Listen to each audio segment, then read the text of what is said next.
ஆஹா! பெட்டியிலேருந்து தேனை திருட வந்துட்டா, எல்லாரும் உஷாரா இருங்கடா அப்படின்னு சொல்லி பூச்சி சொல்ல, நான் உங்களை நல்லா பார்த்துக்கிறேன்ல, எனக்கு தேன் மட்டும் கொடுங்களேன் அப்படின்னு நான் சொல்ல, இப்போ இந்த பெட்டியிலேருந்து நான் வந்து தேன் தான் எடுக்க போகிறேன். அதுக்கு ஃபஸ்ட்டு தேங்காய் நார் வந்து புகை போட்டுக்கிட்டேன்.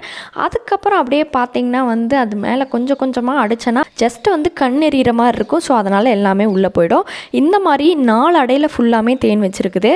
இந்த ஒவ்வொரு அடையாக எடுத்து நம்ம இந்த மாதிரி ஸ்மோக்கர் அடித்தோம் அப்படின்னா பீஸ் எல்லாமே பெட்டிக்குள்ளே போயிடும்.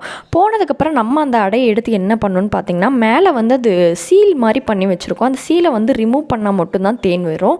ஸோ அதனால் நம்ம கத்தி எடுத்து எல்லாமே வந்து ரிமூவ் பண்ணிடுறோம். ஸோ இந்த மாதிரி சீல் வச்சுருந்தா மட்டும்தான் நீங்கள் வந்து ஹனியை கலெக்ட் பண்ணணும், அதுவும் புரிஞ்சுக்கோங்க.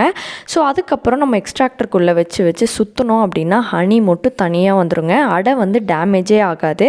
ஸோ அடை டேமேஜ் ஆகாமல் இருக்கிறதுக்கு தான் நம்ம இது வந்துட்டு யூஸ் பண்ணுறோம். அதுக்கப்புறம் திருப்பி வந்து பெட்டிக்குள்ளேயே வச்சுட்டு நம்ம பெட்டியை க்ளோஸ் பண்ணிடலாங்க. அவ்வளோதான், தேன் வந்து கிடச்சிச்சு.